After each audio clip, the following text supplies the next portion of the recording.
talked about that on your podcast, but figuring out your partner's love language is money in the bank.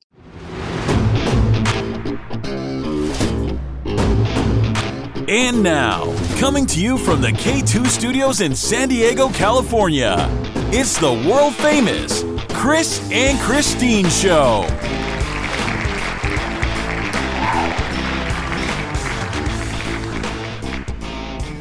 Hey, what's happening, everybody? How you doing today? I am Chris. And I'm Christine, and welcome to episode 38 of the Chris and Christine Show. Woohoo, fantastic. Episode number 38. You know, Christine, we're almost up to the 40th episode. Wow. Yeah, I'm not even quite to my 40th birthday yet, so I don't know how that's going to feel celebrating number 40. You know? Me neither. Whatever, old man. Old man, whatever, dude. As I call you dude, I'm sorry. So, Chris, what's been going on for your week this week? You know, it's been a regular week. The weather's been pretty decent here in San Diego. Sorry about everywhere else if it's not so bad. But been working, do my usual thing, you know, driving, filling up the gas stations, working around the clock, you know. And you're doing the schoolwork with the kids. You got them doing their Zoom meetings, right? Yeah, zooming away. But hey, just speaking of the weather, I don't think that we talked about last week this crazy thing that's been happening in Southern California called the red tide and the bioluminescence. That's right. Now, is this still going on or has it been leaving us? It's still going on. It's a little bit in northern San Diego County. But for those of you that have never heard of this before, there's this occasion or this time of the year, and it doesn't happen every year, but it's where these plankton overproduce. What are plankton? Plankton are the little tiny fish, little tiny organisms. Are they the things that whales eat? Yes, and krill, yes. Okay. But the plankton, they end up producing, overproducing, and it creates what's called a red tide. And so off of the shore, it creates water that's a little bit red. And then like blood, like Jaws just came through here. It does kind of look like muddy, like red clay when you look at it from the shore.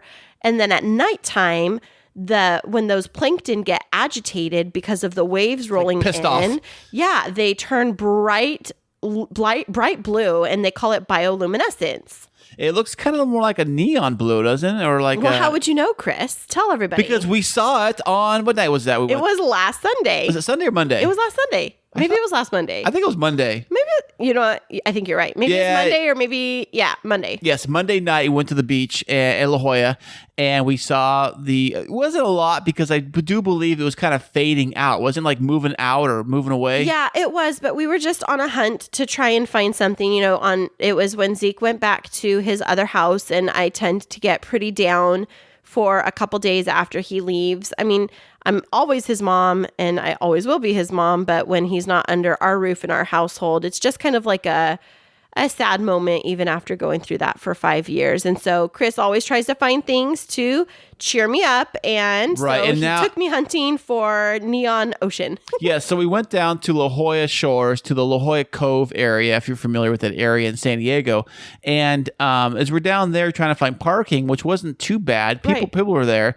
There's like this little path walkway along this cliff side with all these seagulls. Do you see all the seagulls that were parked on the cliffs? Yeah, were they seagulls? Because I thought they were black, so I didn't know if they were like black, like the black sheep of the seagull clan. I don't know, but they were birds. They were like everywhere, like the big dinosaur birds. I don't know, the big things. What are they pterodactyls? Called? Yes, that's what it is. Pterodactyls. They were all along the sea cliff, and they were all there. And we were there at night, and we could go down to the water, but from the cliff side, there's a railing, like a fence wooden, and a sidewalk. And from there, we were able to look over to the water, and that's where we saw some of the blue. What's it called? Bioluminescence. Yeah, and it was so bright. It was literally like somebody, in those spots where it lit up, it was like somebody broke a glow stick right underneath the water surface and was like... Yeah, that's what it was like. Yeah, yes. It looks like a glow stick. Yeah, just very slightly. And Christine took a few shots on her phone.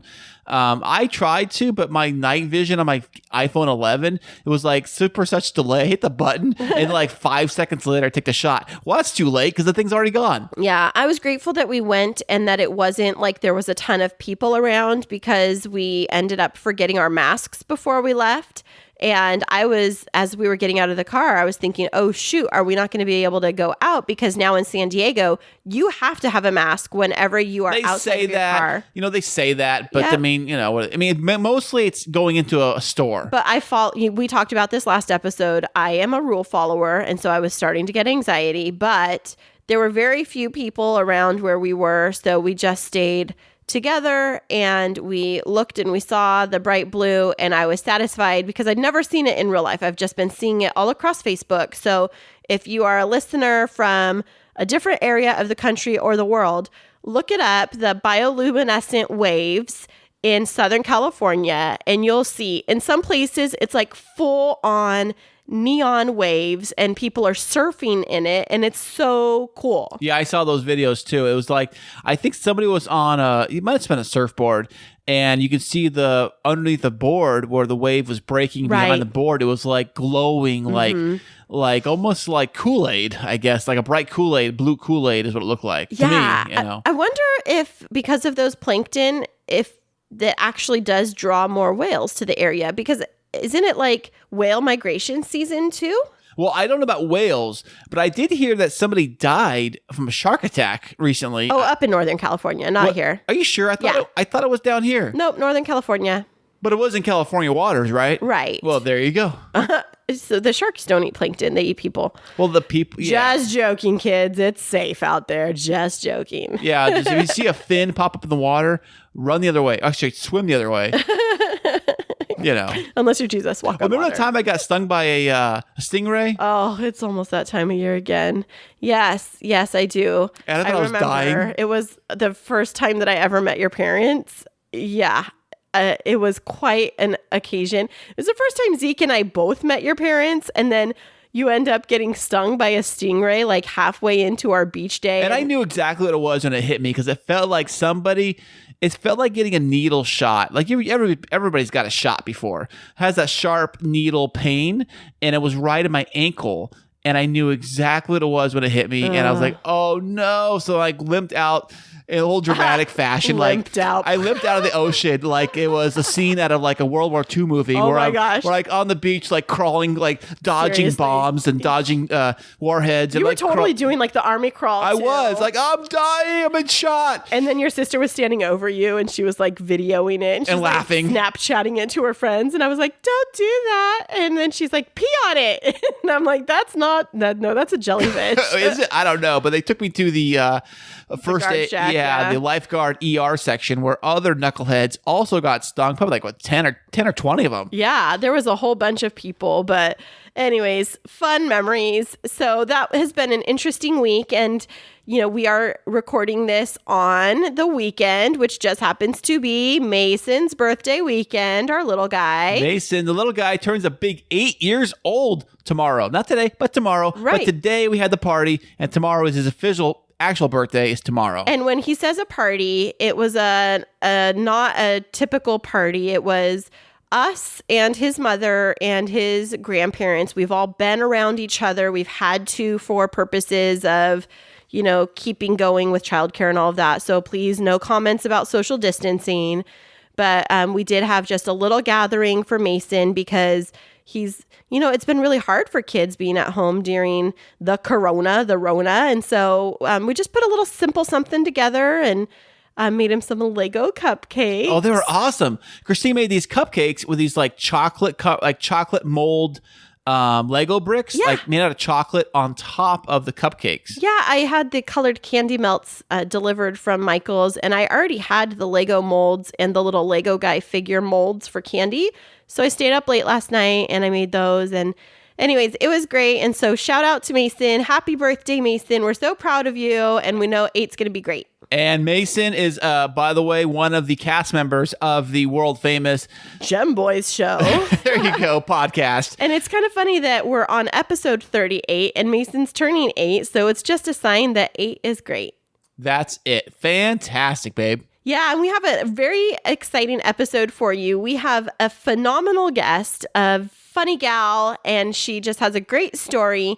and we can't wait to introduce you to her. We're going to get right into that right after this. Hey there, K2 crew. We love having you as our loyal listeners. To keep up to date with what's happening behind the scenes, check us out on social media. Yeah, you can find us on Instagram and Twitter. And don't forget to follow our Facebook page. Yeah, tag us in your favorite fun stories, and guess what? You might just end up on the show. And welcome back, everybody. Today we have a very special guest on the show. I had the great fortune of attending one of her comedy shows just about 8 years ago, and let me tell you, it was a packed house. You may have seen her in her previous television roles, or just maybe you've seen her on The Tonight Show or Good Morning America, NBC, or ABC. She is a national headlining stand-up comedian. She finds great joy in acting and also being an author, and she just released two new books. She rises late and her kids make her breakfast, devotions for the Proverbs 32 women, and the book Confessions of the Proverbs 32 Women. Welcome to the Chris and Christine Show, Kerri Pomarolli. Hello, guys. Hey, Kerri, thanks for being on the show today. Thank you. It gives me time away from homeschooling, so it's a great joy. Oh, tell me about it. How many kiddos are you homeschooling right now? Two that I know of. I mean, I don't know. There could be a random In the mix somewhere? It seems like four. Like it takes a village. I want to call like the teachers and just sob on the phone and be like, "I'm sorry I ever doubted you. I'm sorry." You know. I actually did that earlier this week with one of the boys' teachers, and I said, "It's Teacher Appreciation Day, and I appreciate you so much. And if you would give me your address, I will send whatever you ask for. No price limit." Right. I mean, I might send my kids to your house for a field trip, but whatever you guys need. Perfect. I love it. And what area of the world are you coming to us from today? Sodom and Gomorrah. I'm in Hollywood, California. So right in the thick of it. La La Land for sure. Awesome. Well, we are so excited. I've been telling Chris all week long, I've been really looking forward to this because, first of all, I love following you on social media, love your style of comedy, and who doesn't need to have their spirits lifted right now? And I'm having fun making all my inappropriate memes. I feel like that could just be if somebody could pay me for that, I could do that for the rest of my life. Inappropriate memes, huh? Yeah, like I wrote one the other day and I said, if you're getting in shape during this quarantine, I just want to let you know everyone hates you. Oh, is that the same love you have for like the holiday joggers? Yeah, exactly. The ones that do the turkey trot, we get up at like 6 a.m. to run a marathon. Yeah, I happened to log into your Sexy Sundays this last Sunday when you were talking about meals that you can make with pasta. And I was like trying to, be let's add some veggies in. You were like, nope, no veggies, just straight pasta. I think I'm serving pasta over rice over potatoes. I think like that's become like the carbs. I mean, and it's kind of funny during this quarantine. I'm like, oh, this is what I look like, a little like chubby and fat. Okay, I always wondered. Okay, now we know. This is my natural hair color. I haven't seen that since 8th grade. So it's been like a social experiment. That when we get out of this, I just want to see my friends. Like, what do we look like? A little heftier. If anybody looks in too good a shape, their friendship is over. Well, if you have a weight bench in your garage and you're using it for anything else than folding clothes, like I'm not your friend. Well, I look at it like this. Technically, carb loading is like what Olympic athletes do. So we're just, modeling after a best practice. Yes. We are carb loading. I mean, there's no marathon, but I'm carb loading anyway. Or is it like bulk season? That's you always get excuses. It's bulk season right now. I feel like we're all storing up for the winter, but yet it's May and it's 85 degrees. And I'm like, I'm just going to get a bathing suit with a skirt like my mother always wanted me to and like call it a day. Yeah, it's definitely like every mother's modesty dream right now where we're like, it's okay. Yeah. There's a little extra fluff. We'll just cover it up, board shorts, I'm like, skirt. That's why God invented the moo-moo. I'm totally like, they should have a website and just call it like fat dresses. Like that's all I want right now. I'm just like, what is flowy? I'm just going to become my mother and shop at Chico's and get all those like flowy clothing. I love it so and much. dress like the Bible. It's what they wore in the Bible. Definitely. Well, Kerri, you are a funny gal, and we would love to know when you first discovered you were funny. So, you guys, I went to a very conservative Christian school in Michigan, and I'm Italian, and it was a Dutch Reformed Christian school. And they bussed in inner city kids from Detroit. And we started doing your mama jokes in first grade. Wow. So I think that was probably the start of my comedy career was with Quan Paxton, and he was 6 and he had like a gold tooth. Like, I mean, I was doing Def Comedy Jam from first grade at the Christian school. So I think when you're a comedian, you don't have a normal childhood. You're not necessarily the head cheerleader. So you use humor as a coping mechanism. I think that's a cliche, but it happens to be true. You know what? That totally is mind blowing right now because we have 3 boys together. Well, 3 boys and we're a blended family. So Chris's youngest, our youngest, is getting ready to turn 8. And our boys have a podcast and his role is to be the funny guy. And so he's always cracking jokes. But you're right. It's totally a coping mechanism. I think that funny people get away with a lot more than non-funny people. It's like that 8-year-old is the one that's going to do well in life. You want to be nice to him.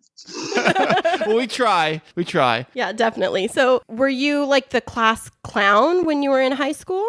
No, but I was the one that would get picked on and they thought it was funny. Like I had a football player boyfriend and they used to joke, yeah, he's not very smart, but he can lift heavy objects. And the football players would love to antagonize me and get me mad at him for stupid reasons because they thought it was funny when I was mad. And I think comedy comes from a place of anger. This is something that I've realized, like Kevin Hart, for example. Yeah. Kevin Hart. Do you like Kevin Hart? Yes. Oh, yeah. When he started out and he was talking about his crackhead family, he was really funny. And then he got rich and famous. And I don't think he's as funny anymore because there's not that inner angst. Like he's talking about a raccoon at his mansion. I don't care, Kevin. You have security. That's not relatable. I can't relate to that. You know, I want to hear about how your alcoholic father crashed your parent-teacher conferences in 5th grade. Like I feel like problems make good comedy. If you're too happy and well-adjusted, like you guys, do a podcast and be happy, and then I'll be the angry comedian guest. But well, we all have issues, you know. Exactly. Or as my mother likes to call them, prayer requests. But I think comedy does come from pain, and that's the best place to be real. It is so true. And also life experiences too. If your only life experiences have been like living on a yacht and your mansion and your butler brought you the wrong lunch today, like how can that be like relatable, you know? Or if you take it to the Christian perspective, the first time I ever wrote a book, it was about dating because all the Christian books were like, I kissed dating goodbye and I got married at 18. And I was like, I kissed dating hello about 1,100 times and I'm still single. And I really feel like in the Christian world, sometimes we give the illusion that somebody's had a perfect life. And every time I've written something or created something, it's to break that barrier and be like, they're lying. They're totally lying. Let's get real. Nobody has a perfect life. You know what I mean? Yes, I totally agree with that. So how do you describe your style of comedy then? I get angrier and crankier as I get older. And I get, don't we all? Don't we all? I love to talk about nostalgia. Nostalgia brings me joy about like comparing my kids' childhood, like my kids, they have an Xbox and I had a refrigerator box. Do you know what I mean? Like right. like we used to play like kick the can and they're like building like Minecraft communities and like, a world. And I'm like, here's a hose. Like, why don't you just spray with the sprinkler like we did? I'm like, you don't need a cell phone. You need friends, like real friends. So they think I'm ridiculous. And I think these kids today are wussies and they don't know how to toughen up and they don't know how to go on the merry-go-round wheel of death and see who makes it. You know what I mean? So right. I love that. I talk about like, I got my kids a slip and slide because I wanted to see if they could get a concussion, like we did. And so a lot of my comedy comes from parenting or, I feel like the best comedy comes from the life stage that you're in right now. You know what I mean? So it's just sort of observational. This COVID homeschooling is 30 minutes of comedy right there. I'm mastering my 3rd grader's handwriting. So I feel like I should get the A in 3rd grade because I'm the one doing all her spelling. I wrote the book report on Frozen 2. I mean, seriously. So, so a lot of it's just in the moment. What's going on? Yeah. No, I I need some advice from you, Kerri, because first of all, I don't have a great sense of humor. Like Chris jokes with me and I take it super personally. But on the other side, I cannot tell a joke for the life of me. I either crack up and laugh at myself too much and then I just stop, or they're not funny. What advice could you give a girl like me? Okay, first of all, I don't tell jokes. And people ask me to say something funny. It's the worst question ever. I always just look at them and go, nice shirt. Because like today, my 9-year-old, like, tell me a joke. And I'm like, literally a professional comedian. I'm like, I don't know. So I don't think it's a matter of telling jokes. I think you just need to say the first thing that comes to your head, because a lot of times we censor ourselves. Yeah. Comedians don't censor themselves. Like when my kid's like, do you want to go to my Little League game? I'm like, no. And she's like, why? I'm like, because they're boring and you don't keep score. And then she just started laughing. And I was like, because nobody cares about 9-year-olds playing basketball. Nobody scores anything. And so I also think a great parenting tip is to laugh with your kids and let your guard down a lot more. Because I don't know how it is in your house. You know, you have to be the authoritarian and you got to lay down the law. But sometimes we just do that so much to where we forget that they need that release to be a little crazy. And not that we're the ones always telling them to clean up and pick up. And I think it's a good diffuser of tension. When my 12-year-old was being really attitudey, like, how old are your boys?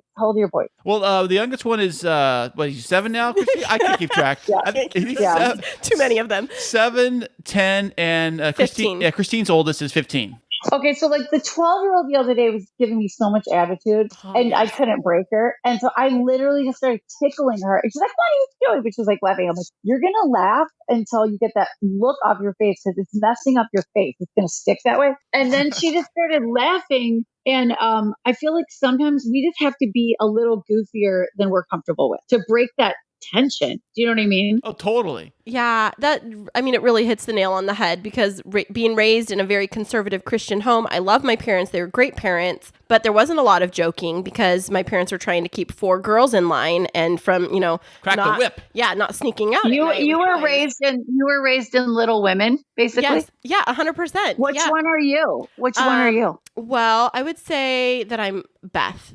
No, you're Beth. I've never seen the movies. I have no idea what you're talking about. But Beth is the sweet one, but also I do want to give Amy. Maybe Amy but a little bit. You know what? You don't want to be like mom's the mean one and like dad's the fun one. Because my children's father is a comedian and he's like super fun all the time. And I end up being like the heavy. And I was like, you gotta I gotta be cool too. You know what I'm saying? Like I gotta get some cool kid points. But sometimes we get into those roles of like, but in my house, it was wait till I tell your father. It was very like typical 1990s, like wait till your father gets home. And I mean, this was old school where like dad could come in with a belt, you know what I mean? And you wouldn't go to jail. So I remember one time I was probably 4. And do you guys remember Charmin toilet paper commercials? Good luck finding it at the store. But yeah, I know. Yeah. So back in the 80s, there was this commercial about this little girl who loved Charmin so much she put it in her pants to make her pants softer. Oh, so yeah. I knew I was getting a spanking. So I put all this Charmin toilet paper in my pants, and my dad just burst out laughing, and then I didn't get a spanking. So I won that one. There you go. That's good, smart thinking there. But I have a recommendation for your boys if they haven't seen it. The Jim Caviezel Count of Monte Cristo. Have you guys seen that movie with them? No, I never heard of it. It's so good. Oh, it's swashbuckler and pirates and revenge, and it's just, it's clean too. It's like PG, but it's such a good get involved. But I mean, people bag on TV, but I feel like it's something I can watch with my kids, watch a movie, talk about it, get excited about it. Watching The Office with my daughter was actually really fun. You know what I mean? I love The Office. I kind of checked out when Steve Carell left the show. So, I mean, probably like a lot of people did. Yeah, for sure. But then it's kind of like that we have to finish. And then when he came back for the finale, we were all crying. We were like, oh my God. Wait, yes. I didn't watch the finale. You gotta watch it.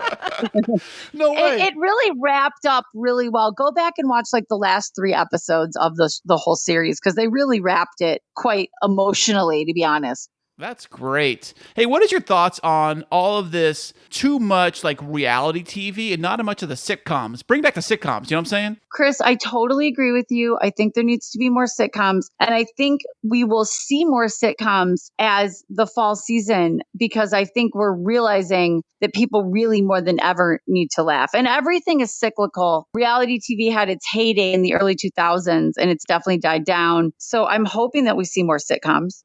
That would be fantastic. We would love that so much. But in the meantime, before we see that coming out in the fall, how have you seen comedy evolving in this pandemic era? What's changed? Well, we don't have an audience anymore. And so when people gave me the idea to do virtual comedy shows, I thought they were crazy.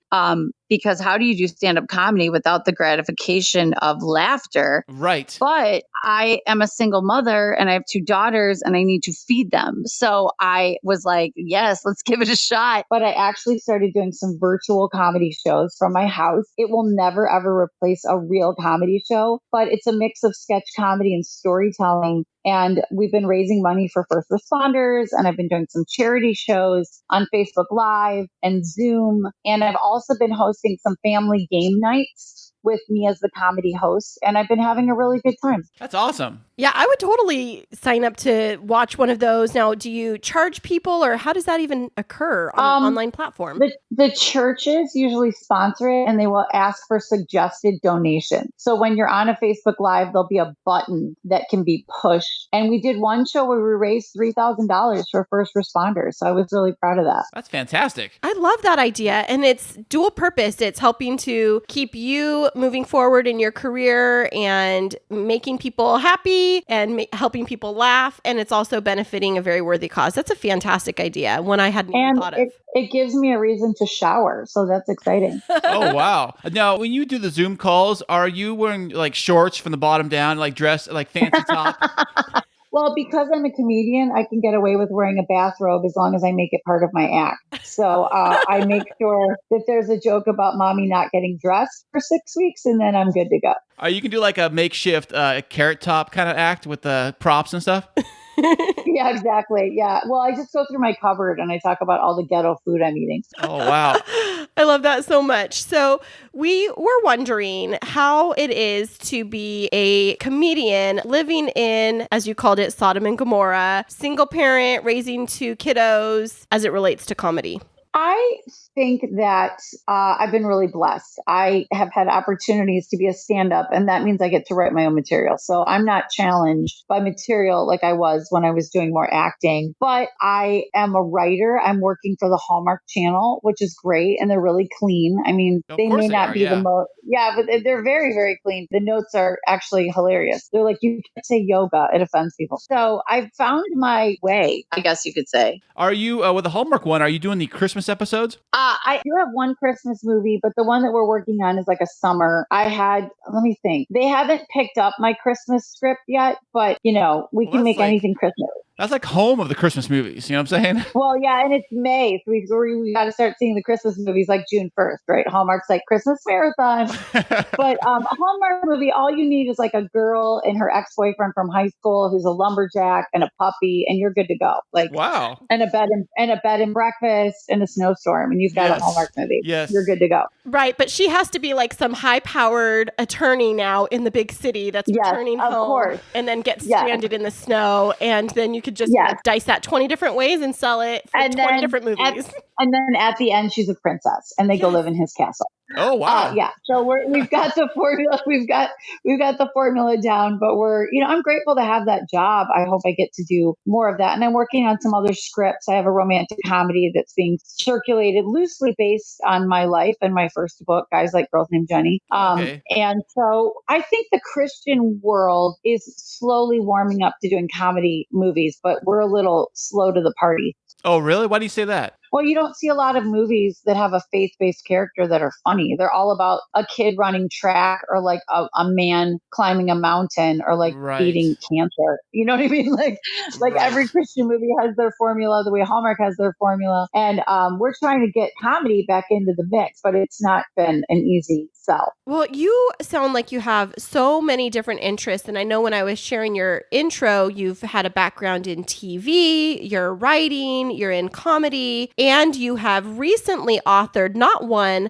but 2 books around the Proverbs 32 woman. And then Chris said, "What's Proverbs 32?" Yeah, what is what is Proverbs 32? What is that one about? So basically, years ago, I would joke in my act that I could not measure up to Proverbs 31 because I don't rise early and I don't flap.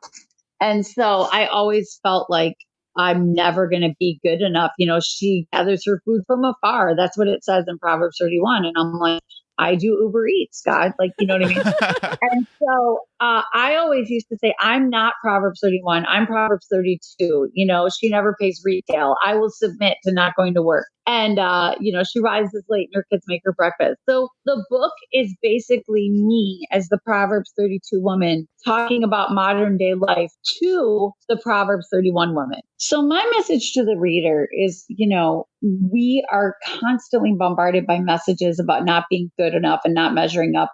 And if we get really into that, we could go to the Bible and feel bad about ourselves because we're not measuring up to this one chapter in the Bible, Proverbs 31 woman.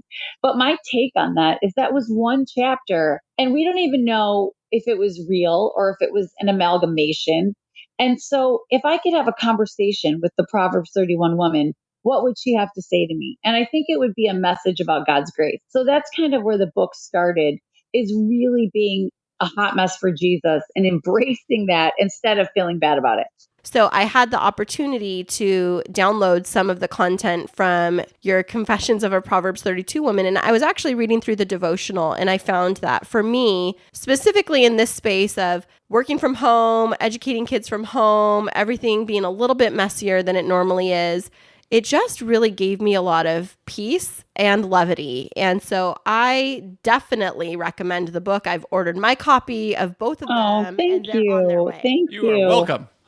The Christian faith is no better than Hollywood. I mean, Hollywood's going to tell us we're not skinny enough and we're not rich enough, but the Christian faith is going to tell us, you know, we're not good enough and we're not righteous enough. And, you know, it's just a lie. It's just a lie from the devil. And a lot of things go bump in the road. When I became a single divorced woman 5 years ago, not my choice, not the club I wanted to join, I was afraid that I was going to have this scarlet letter and I wouldn't be able to minister anymore. And I'm happy to say that I've been lovingly embraced and I can minister from a place, which I'm sure you guys can relate to. I can minister from a place of authenticity of a group of women that I couldn't before. So it's kind of like warfare to just tell the devil, that was really stupid of you to do because you just expand my reach. You just expanded my reach to where I can speak to married women, I can speak to single women, I can speak to divorced women, and I can reach them in a place that I couldn't before. And I'm not going to stop talking about God's goodness, and I'm not going to stop hoping for all good things. Do you know what I mean? 100%. Oh, yeah. Like exactly the words that you're saying, even your timeline. 5 years ago for me was when I became, I call it suddenly single mom. And exactly the same thing. I was in ministry and I felt like I was going to wear this scarlet letter. It wasn't by my choice or by my actions that I came into that situation. But exactly as you said, after I emerged from it, I was able to minister to a broader group of women. And so your message is so true. And I think something that's so timely that so many women need to hear right now. And you have a cute husband. So how did that happen? I need hope. What? So you're talking? Well, Match.com. We're not married yet. Let's put that on the record. Okay. We're just engaged, but yeah, one thing we Well, all you're think- engaged, so you're willing to take the title. So let's just call it what it is. Like, you know, you're on the road to being the husband. Yes, definitely. And let's just say I made the first move. And he likes to let people know that all the time. So of course she hit me up, by the way. I did. I was like checking him out. But how did you think that you were going to find a real Christian on Match.com? Because I would think that might be challenging when people just write Christian as if it's, you know. a box. gender You or just check a box, like yeah. yeah. I mean, I don't know. It's Well, I think we found it out pretty early on, but Chris, okay, his dating profile was different than any other guys that I'd seen because really? he was super straightforward. He's like, I'm a single dad. I have 2 kids, so I would work best with somebody else that has kids and is a single parent and understands the responsibilities. And it was just like bullet point, bullet point, bullet point. well, that's how I work. You know what I'm saying? Yeah, and I was like, this guy's a straight shooter. Like, I appreciate the completely transparent nature of this, and that's continued through our relationship, that blunt honesty. But did you put the God stuff in your profile, Chris? No, I did not. I don't. You did say you were a Christian. Yeah, but I think I checked the box like everybody else He does. did. But I think what I pretty much did was kept it very simple because I know that if you draw out this big long like book in your, I mean, who's really reading all that? You know, most people are just flipping through Right. pictures. So you kind of put your best picture forward, a couple pictures, don't overwater. And by the way, enough with the multiple selfie face shots. You know, like we don't need all those. You need like. I mean, 3 I hope pictures. that you did that. Chris, I really hope you did that one that the guys do at the gym with like the foggy mirror and you're shirtless with your. Oh, I sent her with that your one earlier. bicep. I have one like that too, but it's from like years ago. It was from a cruise ship mirror, and he sent it to me like I don't know, like 2 weeks in. Maybe we hadn't even met in person yet, and I was like, this better not be inappropriate because if so, it's over. You're gonna block. I have this to. one. I have to laugh. Today is my friend Greg Martin's birthday. I'll give him a shout out. And Greg Martin is a really dear friend of mine. I've known him as an actor, and he went through a divorce like 10 years ago, and we've just been buddies. But I don't see him very often. So Greg Martin turned 65 years old today. Okay, and he posted this selfie of, and he's never on social media. He posted this shirtless selfie of him, and it's not retouched. And he goes, "Happy Senior Citizens Day. I will not go quietly into the night." And he's got like 6-pack abs. I was like, Wow. oh, this is so LA. Like, this is so Los Angeles. He looks 25. I was like, Wow. I've restructured my thinking on dating older guys now. But I think if I ever date again, all I want to know, Chris, is do you snore and what's your credit score? Like, that's all I care about. Yeah. Okay, well- Good and good. Well, he told me like on this, like the 3rd week that we were officially dating, he like opened up Credit Karma and he started bragging about his credit love it. score. And I was like, I think I'm in Well, love. the thing was, the years prior, it was like literally in like the 4s or 300 range. Oh gosh. You know, so like for me to build my credit score and to build an empire, I call it, because I came Yeah, from right. nothing. I came broke. I was broke, came from nothing. I was like, I didn't start on third base, you know, so Right. I built everything. I bought a house. I did everything in the last That's awesome. 5 years, all by myself. After the divorce, like divorce was like, supposedly the low point, and then after that, I was like, screw all this. I'm gonna do it myself. Do everything myself. Buy a house, buy cars, buy all this stuff, and here I am. And I get Chris And so 2.0. how are you guys, how's the blended situation? Do the kids, like, obviously they know each other and they hang out. Has that been challenging? At times it was. The first year, it was like honeymoon period. My son and Chris's oldest were like getting along like gangbusters, and it now has its little bumps in the road because it's changed birth order. So by having my son come into the picture, he's now the oldest, where Chris's son used to be the oldest. And so negotiating, and then the 2 oldest are very strong leader personalities. Alpha males, Yes. competing. Yeah. And then Jacob, our 10-year-old, is like a lot more mature than a typical 10-year-old in terms of the things he talks about. And so they are closer to being at the same level in terms of their interests and hobbies and things like that. And so it's definitely like a jockeying for position. So I don't know, just last weekend, I sat them down and I was like, gentlemen, you're both strong leaders. At some point, you have to be willing to follow one another or play separately, because there are different bedrooms. You can go to them. You don't have to play together. And actually, it might be a little bit better for us if you don't. So, Have you ever seen, okay, I'm going to bring up a movie that is not Christian, but Okay. have you ever seen the movie Step Brothers with Will Ferrell? oh my Yes, gosh, yes. Oh my God. Like, I cried laughing. Like, when they were like, can we have bunk beds? Can we have bunk beds? I mean, that movie made me fall over, like, laughing with the Step Brothers stuff. Yes, it's so hilarious and quite the opposite of our reality. But they do go to separate houses. Like Christine's son goes back home, and my kids go to my ex-wife's house, which she lives maybe 3 miles away from here, whatever. So they go back and forth pretty regularly. So my ex-wife and I have a fairly decent relationship when it comes to figuring out what to do with the kids and stuff. Yeah, and so, I'm still navigating that road with my son's father for it to be, a little bit smoother, but he does go between Fresno and San Diego. So it's, about a good 6 hours apart. Yeah. Well, and I have a unique situation because my ex-husband, Ron, is a comedian, and we basically have been quarantined living together. And we've always been, we're like best friends. So it's really weird. We're not angry. We did not have an angry divorce. There were other reasons. But so we've basically lived on and off together under the same roof. I mean, he's had an apartment, but when quarantine happened, I was like, just stick here. And I bought a house and I have a roommate. So our situation is like a sitcom. Like if I don't date, like I always go, like if a guy came in, I'd be like, okay, there's Ron. He's my lovable ex-husband on the couch. Like you guys can go fishing together. Would it be cool though if you brought somebody 99. Over? He would probably laugh about it, but I'm too busy. Like I have a 9 and a 12-year-old, and I have a guy who takes out my garbage, and I have a guy who does, I don't know, 90%, 80, I don't know, 70% of the husband things I would want. So I'm like, maybe we're like a lot of married couples. We have separate bedrooms, and we get along way better divorced, like way better. We're not married. We don't live like a married couple, but we don't fight like a married couple too, because the expectations are not there. It's not God's first choice by any means. You know what I'm saying? But we kind of just have, my whole theory is you make it work. Like you make it work. Yeah. And that actually, it's so interesting that you bring that up, because the situation that I came into when I started dating Chris is exactly that. His ex-wife needed to live here in the extra bedroom because Chris worked nights, and they needed to have this schedule where there was consistency. Oh, wow. How did you handle that? I let her come into the house because she was in an abusive relationship at the time. And so rather her being like on the streets or whatever, I had the extra bedroom. Sure. And I had this big house I just bought. And I'm like, just me and the kids or whatever. So I'm like, okay, if you want to use the extra room, you can stay in here. Did you get along with her?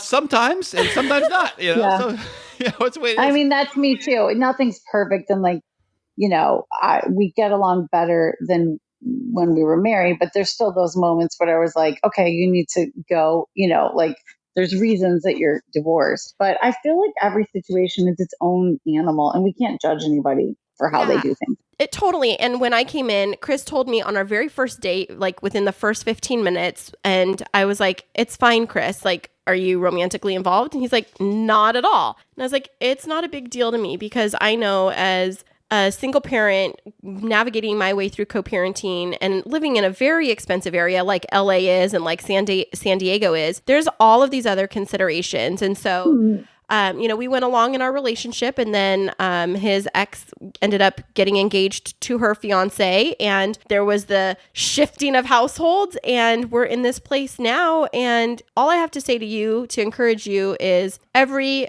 situation works out eventually. And if you so choose to go out on the dating scene, I right here can help a sister out with setting up your match profile. I'm just saying, I have some pretty good luck.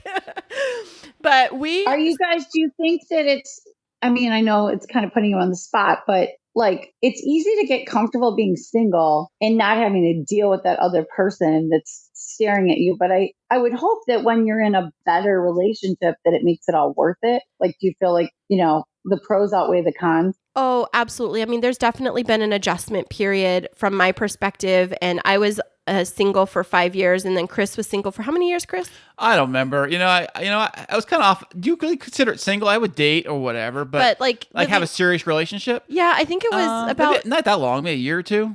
Oh, all right.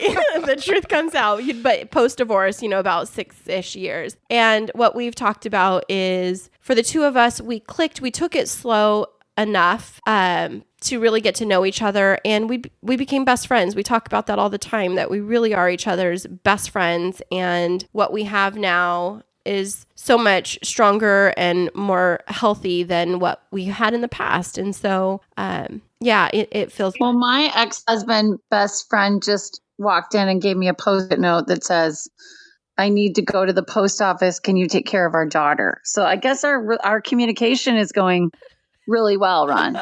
It's going really well. Say hello. Fantastic. I love it. We love it so much. And Say hi. Like, just say hi. Hello. He's Hey, real. what's up, dude?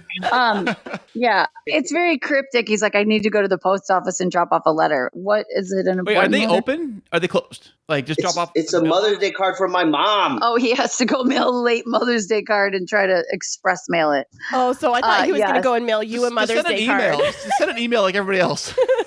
Yes, I send a Skype greeting Wait, to. it's Mother's Day for you? I've already texted him telling him it's Mother's Day on Sunday. Like I literally texted him 2 days ago. Go, you have 5 days. The kids are not making homemade cards at school. So Oh, I just want to give you fair warning. And I said, you know what would bless mommy if the kids would clean my car. Like that's all I want. Like just clean my car, maybe mop a little. That's my love language right now. Oh, perfect. You know, I had my kids wash my truck and wash my neighbor's car for them, and they made some cash on the side one So Saturday. that is a wonderful love language. I don't know if you guys have talked about that on your podcast, but figuring out your partner's love language is money in the bank. Yeah, Chris's is acts of service and mine's affirmation and quality time. So yeah, we definitely know. He washes my car and I sit out there while he washes it and I just tell him how much it means to me and then I take the trash out and we're good. But Kerri, we want to thank you so much for coming on the show today. So people can find information about your newest book at proverbs32woman.com and they can find you also online at kerripom.com. You're on Facebook. Are you on Instagram also? Yes, I'm on Instagram and Twitter. And I recently, to my 12-year-old's horror, have just joined TikTok. Yes. What is this? 'cause- TikTok, I hear Yeah. I go, maybe I shouldn't because there's predators on there. And then my daughter goes, Mom, I don't think you're what the predators are looking for. You ever know that And I was 65-year-old like, guy? oh, yeah. I was like, I am on the TikTok, girl. Your mommy is going to rock out with some embarrassing videos. That's so awesome. Well, for our listeners, definitely check out Kerri Pomarolli and check out proverbs32woman.com and show her some love. Order your books. It's definitely going to lift your spirits. And we just want to thank you again so much for joining us on the show today. Well, thank you guys. And I wish you all the best. Thanks, Kerri. Hey guys, what's up? It's the J-Boy Show. I'm Ezekiel. And I'm Jacob. And I'm Mason. And don't forget to listen to our new podcast on Apple Podcasts. And don't forget to subscribe. It's a lot of fun. Yes, it is. We talk about sports, motors, engines, and all kinds of stuff. And YouTubers. And YouTubers. So don't forget to subscribe and listen in every Sunday. Alright, and keep moving forward. Forward. Well, that was a super fun interview, don't you think, Chris? Oh, yeah, I totally agree. That was super cool. I thought it was really interesting how Kerri was saying that her comedy inspiration or some of her comedy content comes from a source of anger. What do you think about that? Well, I think that most of us do have emotions and it does drive us to do things. And I do believe that funny people naturally have like we all do have hurts and sorrows in our background and our past. We all carry baggage with us. And sometimes that baggage can be used for good or we can just wallow on it. I think that that's a really insightful take on it. And one of the things that I'm reflecting on is growing up, I was always taught to be like the good girl. And, no one's ever taught to be a bad girl. But like when it comes to emotions, to not always show them and to like keep them under control. And, I was sharing with Kerri that it's hard for me to figure out how to be funny. And I wonder if part of that is because I bottle things up. I bottle up my emotions and I don't use them to fuel me in a productive way. Like you have this wit about you. You're super funny. Oh, and yeah? I tell you that all the time. Oh, thank you. But more than slightly sarcastic. And I think that like I try not to be sarcastic because I'm always worried about like, am I going to offend somebody? PC Christine. That's your new nickname. Right. PC Christine. So how do I get out of that, Chris? How do I get myself to loosen up? Well, I would say is that you really have to, you should filter, but probably maybe not so much. I don't know. I mean, gosh, it just comes out. I think also it's the delivery of anything. You can be, a real funny person, a really good comedian can say the alphabet and make people laugh. Yeah, It's that's true. Just the way they say it. I can't pull that off. Well, somebody can, I'm sure. Well, I do struggle with figuring out how to be funny, and maybe I'm overthinking it, but I've always wanted to be that kid that was the class clown instead of the teacher's pet. And I just never could figure that out. It's just not a skill set that I think fully developed. And I don't know if it's because like I'm a more serious person by nature. Probably. Or yeah. if I'm like Pollyanna positive, because I tend to be I don't know who that is. Who's person. Pollyanna? What did you say? Pollyanna? I can't even say it. Pollyanna? Pollyanna? You've never seen that movie? No, I don't know what that Are is. you kidding me? What is it? Okay, we're watching it tonight. Pollyanna, she is this little girl or this like preteen, and it's a Disney movie, and she wears like these braids, and she sees everything as like glass half full. She can turn any situation into a positive. Does she have like magical powers? Kind of like magical happy Is this powers. is this like an off branch of like the Avengers? No, Far off branch. It's like a different comic episode, way off in the future, different realm of the Avengers, right? No, she just I call it silver linings things. Like Silver Linings is her sidekick. No, she just figures out how to wrap a silver lining around a really unfortunate situation. And I think that I tend to do that. And I wonder if people that struggle with really leveraging a sense of humor are like me, where they try to wrap things pretty with a bow instead of embracing the mess. And I actually embrace the mess, but more get aggravated and angry with the mess at the same time. So there you go. You're welcome. You're all welcome. And That's fantastic. And thank you. And I'm sorry, Christine, for getting all crazy and stuff, like you say, but that's how I am. You know, something happens. I'm very emotional, but very quick to my emotions. Like, ooh, you know, like stubbing your toe. You know, like and then you just like get over it. And then I'm more like, I stubbed my toe. Oh, that hurt. And I'm like, well, how long ago did that happen? You're like, are you hurt? Because I can't even tell right now. I'm like, I'll be okay. Oh, I know. I got a baby and I got to carry upstairs. Whatever. But I loved that interview. I was really looking forward to having Kerri on our show, and I'm really excited for her to be able to branch out and do some of the virtual comedy shows. And I'm definitely going to tune in for the next one that I see her post. And we would love for you to sign in whenever you see one of Kerri Pomarolli's virtual comedy shows and support her too. That is fantastic. And now we are going to change gears and bring it, that's right, all together, back to you as we do our new Shout Out Central. Well, technically it's not very new anymore, is it, Chris? Well, it's new to us. I don't know. Whatever. You know what I'm saying? We're figuring this thing out as we go along. But here we're going to do is we're going to bring out some cities that we found in our listening feed this week. Well, actually, we're going to start with countries. Oh, yeah. I did it backwards. Sorry. My mistake. We're going to start with our countries. Christine's going to do it first. And what do you got for our countries, baby? Thank you for listening to us this week. Our friends in Canada. Yes. And Ireland. Hey, Ireland. Hey. And... Yeah? The United States. Well, of course. Thank you, everybody in those countries that are listening. And if you want to deep dive a little closer into the United States in particular, these are the cities in the U.S. that have listened this week. There's been more, but these are the ones I'm going to shout out and thank you. Shout out and thank you for listening in Kansas City, Missouri. Woohoo, top listener city this week. One of the top listeners, yes. And then going over to New York, the city of Amsterdam. Now, I thought Amsterdam was in Amsterdam. In the Netherlands, right? Yes. But is there Amsterdam in New York? There must be Amsterdam, New York. Or maybe because it's American, it's like Amsterdam or something like that. Amsterdam? I don't know, because things are like... Amsterdam? I don't know. Things are pronounced differently when they're in other countries. So it's like Amsterdam in the Netherlands. You got to put your New York accent on it. Oh, so how would I do that? I can't even try. Amsterdam? No.